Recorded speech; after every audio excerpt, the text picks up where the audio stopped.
A determinação de cumprimento de pena a Jair Bolsonaro desde já movimenta bastidores do Congresso. Nós vamos acionar a repórter Berenice Leite, que traz informações direto de Brasília. Então vamos dar boa tarde aqui à nossa querida repórter Berenice Leite, que está ali a postos trazendo todas as informações para a gente. Boa tarde, Berê, seja muito bem-vinda ao Jornal da UES, segunda edição.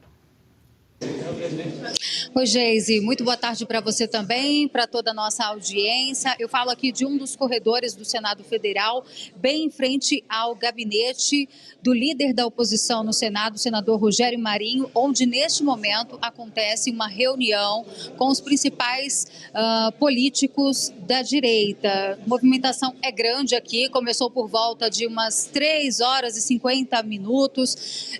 Já conferi aqui a entrada do deputado, por exemplo, Nicolas Ferreira, do senador Flávio Bolsonaro, a quem nós ouvimos agora há pouco, Marcel Van Hatten do Novo, também Domingos Sávio, o líder lá na Câmara dos Deputados, deputado Zucco. E essa reunião, de acordo com o que eu apurei aqui com as minhas fontes, é para tratar sobre a anistia. Isso porque há uma tentativa de desmobilização dessa votação que estaria prevista, pelo menos a expectativa é de que ela seria pautada para amanhã, na quarta-feira.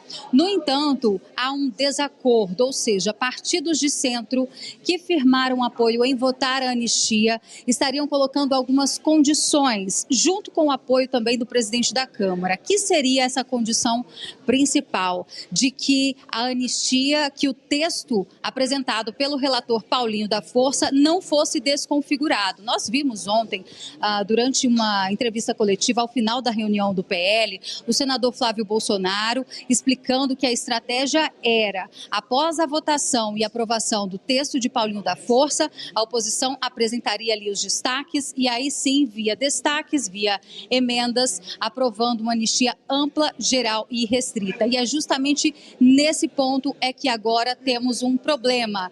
Pelo menos é isso que me foi relatado, porque alguns partidos de centro não estariam de acordo e queriam somente a aprovação da anistia no caso da dosimetria.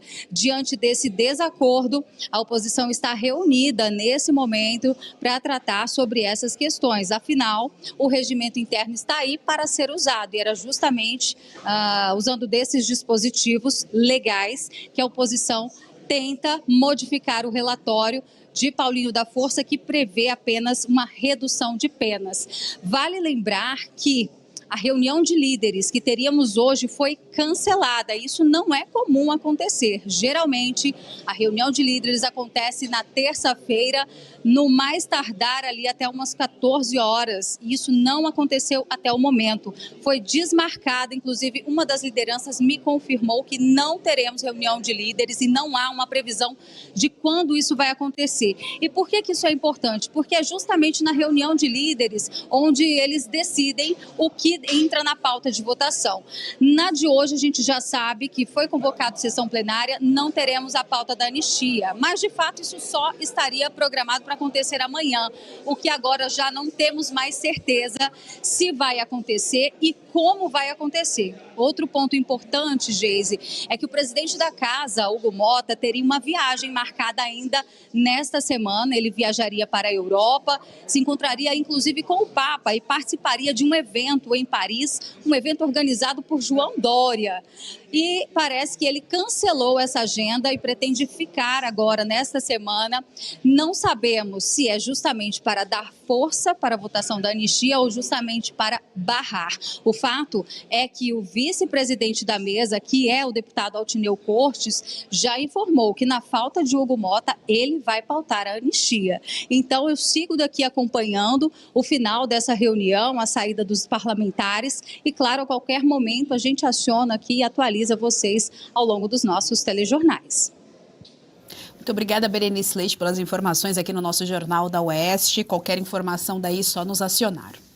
Fabi, quero te ouvir então a respeito dessas informações que a Berê trouxe para a gente, deixou aqui muito claro, o Centrão está, portanto, barrando o PL da anistia porque querem que seja votado o PL da dosimetria, que não tem absolutamente nada a ver com a anistia. Inclusive, a gente poderia até retomar aquele debate de ontem sobre a anulação dos processos, mas o ponto principal é que os partidos se comprometeram ao longo do ano inteiro com a anistia, inclusive em manifestações. Houve manifestações aqui na Avenida Paulista em que representantes do Republicanos, por exemplo, representantes do PP foram chamados ao caminhão e estavam se comprometendo publicamente com a anistia, o PL da anistia, para que, portanto, aí todos os presos políticos fossem soltos no nosso país. Agora a gente está vendo que dependemos, olha só, logo de quem? Do Centrão. Verdade, estamos completamente nas mãos do Centrão.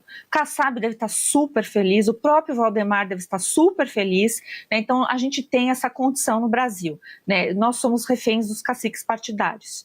Então é difícil, né, fazer essa previsibilidade, mas é muito clara essa chantagem. Por quê? Porque eles querem a bênção do presidente Bolsonaro, embora esteja passando por essa situação, a condição de saúde que está, o que está na mesa com toda certeza é: então, o presidente Bolsonaro anuncia, não precisa ser agora, porque vai dar muito na cara, mas daqui a um tempinho, né, o sucessor dele à presidência. Não que isso não tenha que ser discutido, até tem, mas não nesse molde, não para agradar o Centrão. Então, os nomes que estão aí, pelo menos o Kassab diz, né, com o peito aberto, por exemplo, que é o Tarcísio, o Zema ou o Ratinho. Então, são esses nomes, né? Mas essa situação de chantagem é tão clara que a gente vê já a articulação no Congresso Nacional perdendo força. Como é que pode isso? Né? Eles prometeram, não foi para o presidente Bolsonaro, não foi para entre eles, que a gente já viu também que política em Brasília, a palavra faz curva e muita curva, né? Falavam que era papo reto, mentira. Mas eles prometeram para a população. Prometeram sim, desde a eleição, por exemplo, de Ricardo Nunes, falava, vai entrar o Ricardo Nunes, mas tem a questão da anistia, vai ser ok, né? E a gente foi indo com esse blá, blá, blá da anistia. Aí passou a falar em dosimetria, que vai ser barrado pelo STF, porque dosimetria não cabe, é juiz que faz isso. Então é um desgaste e é uma ruindade, uma maldade em relação à vida das pessoas comuns, né, que estão numa situação desesperadora. E agora faz parte dessa situação desesperadora o presidente Bolsonaro, os demais, né, o general Augusto Heleno, vou sempre falar dele porque realmente é algo icônico, né, é muita maldade mesmo, do Anderson Torres, que passa agora a condição totalmente de fragilidade, né, que não foi olhado os laudos médicos apresentados, e de ramagem, né, que o Alexandre de Moraes determinou que a Câmara retirasse o mandato dele, e a gente vai observar que a ramagem passa agora a ser foragido. Então, essa gama de absurdos que se coloca na mesa e vai falar: vocês querem anistia? Então nós queremos o próximo ciclo de poder no Brasil. Embora eu acho que o ciclo de poder atual faz parte, né, o Centrão e o Lula. Serrão, quero te ouvir também, então, a respeito dessa questão da anistia. É importante a gente dizer que desde sábado, quando aconteceu a primeira prisão, né, a prisão, portanto, naquele momento, somente em relação aos descumprimentos da medida, de acordo com o que tinha determinado Alexandre de Moraes, desde sábado, a oposição já estava nesse debate sobre a anistia. Uma primeira promessa, um primeiro ruído tinha surgido de que seria votada amanhã, quarta-feira, mas agora tem aí esse novo fato, digamos assim, que é essa sentença do julgamento do ex-presidente Jair Bolsonaro e, portanto, a oposição reunida tentando negociar com o Centrão a anistia dos presos políticos. Agora entramos em ritmo de quem reclama já perdeu. O brasileiro só acredita na existência do diabo quando ele chega ao subsolo do inferno. Aí ele olha assim, de baixo para cima e vê, tem um diabo ali em cima e ele existe de verdade. A gente hoje vive o maior inferno institucional da história do Brasil. Nunca tivemos um momento tão conturbado do ponto de vista da legalidade sendo completamente corrompida. E é esse o termo que a gente tem que utilizar. Ainda agora, a Fabiana Barroso pedia um novo termo para a condenação do Bolsonaro. Então a gente pode dizer que o Bolsonaro sofreu um processo inquisitorial, que foi exatamente isso que aconteceu. Foi um julgamento absolutamente político, baseado, vamos insistir nisso, num regramento que foi habilmente plantado pela esquerda, inocentemente ignorado pela direita e pelo próprio governo Bolsonaro, e que agora serviu para essa condenação final, que só pode ser revogada ou com a possibilidade de revogação desse aparato legal ou com uma anistia ampla, geral e restrita, que é algo complicado.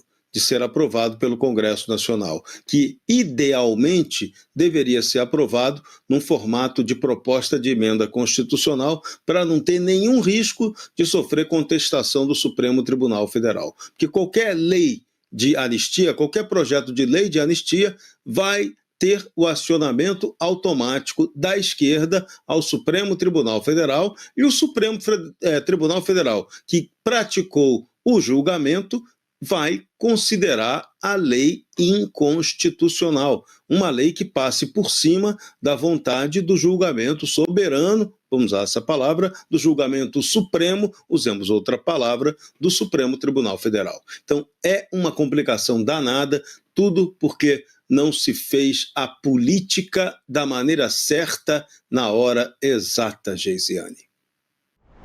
Gostou do conteúdo que viu por aqui no canal da Revista Oeste? Compartilhe e deixe o seu like.